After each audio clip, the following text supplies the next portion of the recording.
Hello everyone, I am Crawlers and this is another episode of Ridiculous Loadout.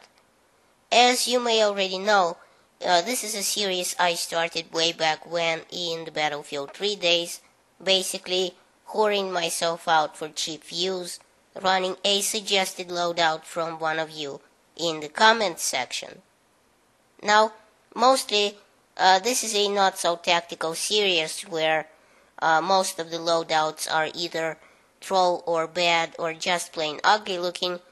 Really, I get a chance to try out a kit, a combination that I haven't thought of before, and maybe have good results with it.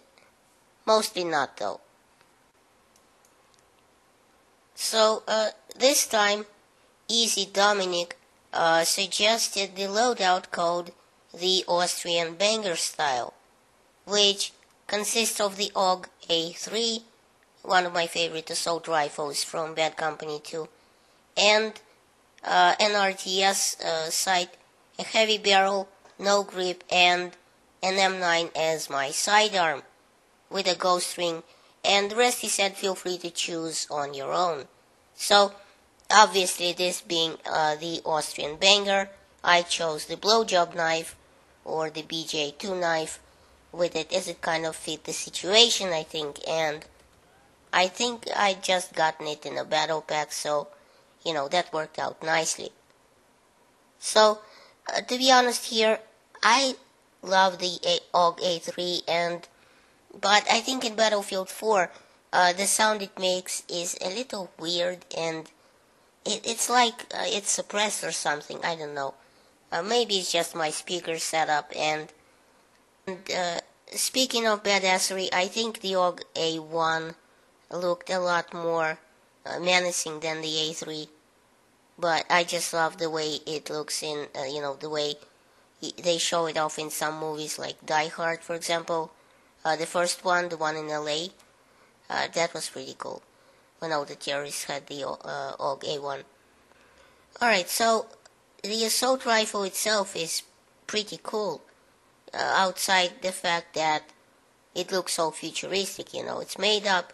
And in real life, it's made by Steyr in Austria, and has been first introduced into service in 1978. It's a bullpup design, so that's one of the things that makes it look so cool. And in fact, the magazine is located at the back of the rifle, behind the pistol grips, which is what makes it a bullpup, I suppose. So, that makes it a lot shorter and easier to handle, and in Battlefield 4, it fires the 5.56 NATO round from a box of 30 at a rate of 700 rounds a minute, which, by the way, isn't even close to the top among assault rifles. It does a standard damage for the 5.56 round of 25 at 8 meters, which drops off to 18 at 55 meters. What makes it stand out among other assault rifles, though, is that the muzzle velocity is 670 meters a second. Now, this is the fastest muzzle velocity among all assault rifles, and provided you won't muck it up by putting a suppressor on this gun, it comes in very handy because you don't have to lead the target as much for it to be hit, and there's much less of a chance it will get away in the time that it takes for the bullet to get there. It also has a reload time that's nothing to write home about, of 2.5 seconds for the short reload and 3.1 seconds for the long reload. But it also has the third lowest per shot upwards recoil of only 0.26, which comes in after the SAR-21 assault rifle and the QBZ-951. Interestingly enough, its side-to-side recoil is not as good, pulling it 0.35 to the left and 0.25 to the right. It also has a third highest first shot multiplier of 2.4, coming in after the infamous AEK first shot multiplier of 3, and the M16A4, which apparently was so good that maybe 1 out of 100 players ever use it.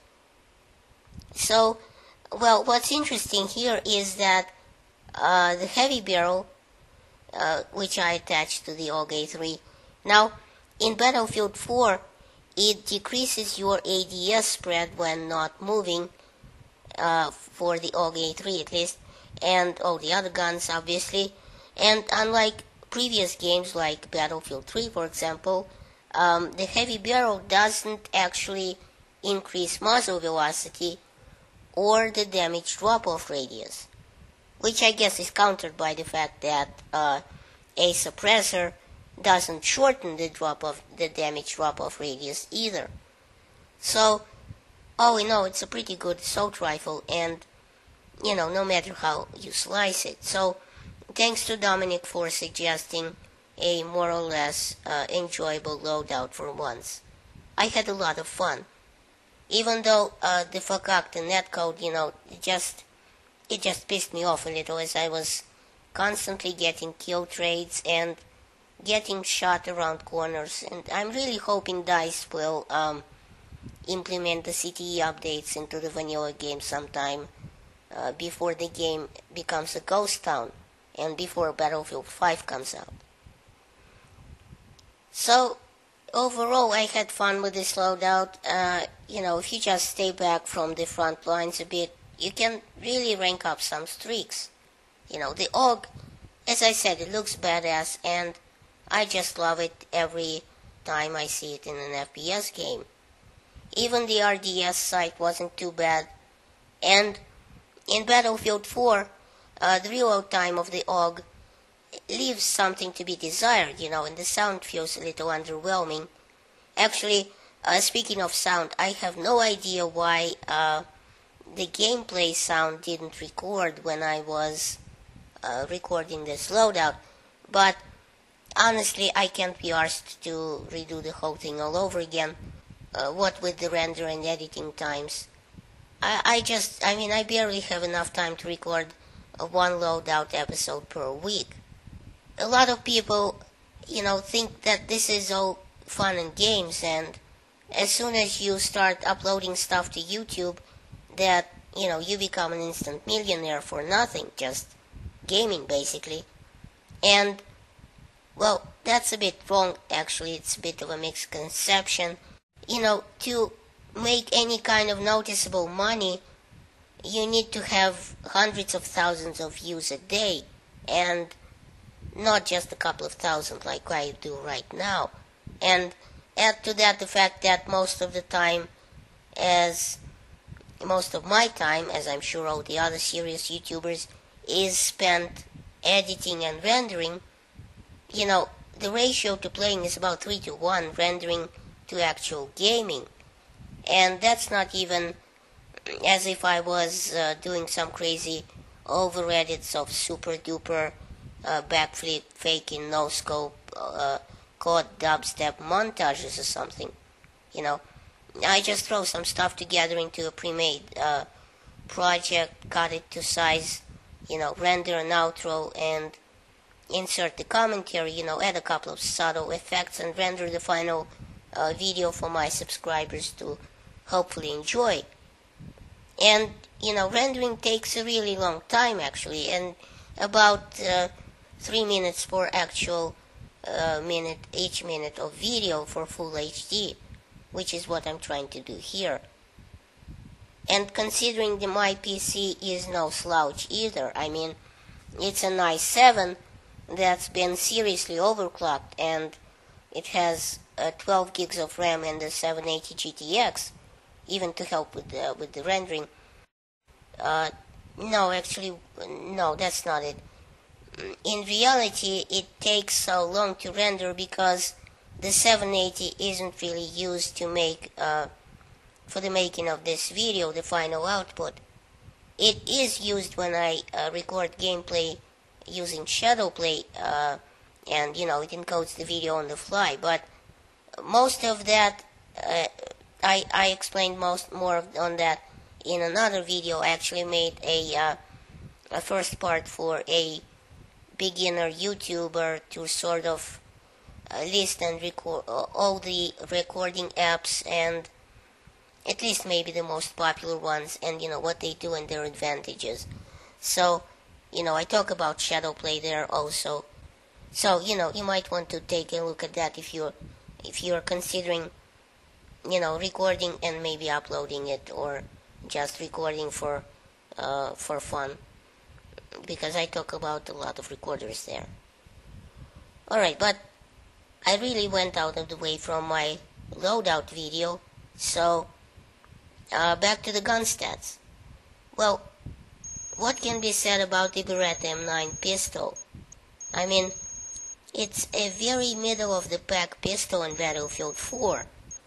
Sure, it has one of the bigger clips at 15 rounds, but that may be all it has going for it. Its damage is a run-of-the-mill 27 at 8 meters, which drops off to 12.1 at 55 meters. And it has a pretty good rate of fire, clocking in 400 rounds per minute, provided you can click that fast. Its muzzle velocity is 380 meters a second, which is by far not the best, and so is its reload, by the way. Its reload speed of 1.3 seconds for the short reload and 1.6 seconds for the long reload. It has a very middle-of-the-pack upwards recoil of 0.45 per shot, and thankfully a first shot multiplier of only 1.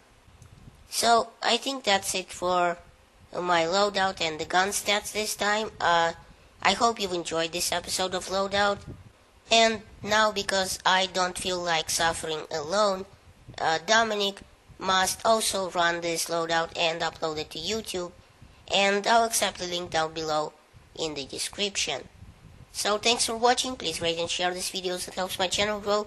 Check out my other videos at the end of this one, and remember, in Soviet Russia, YouTube subscribes you.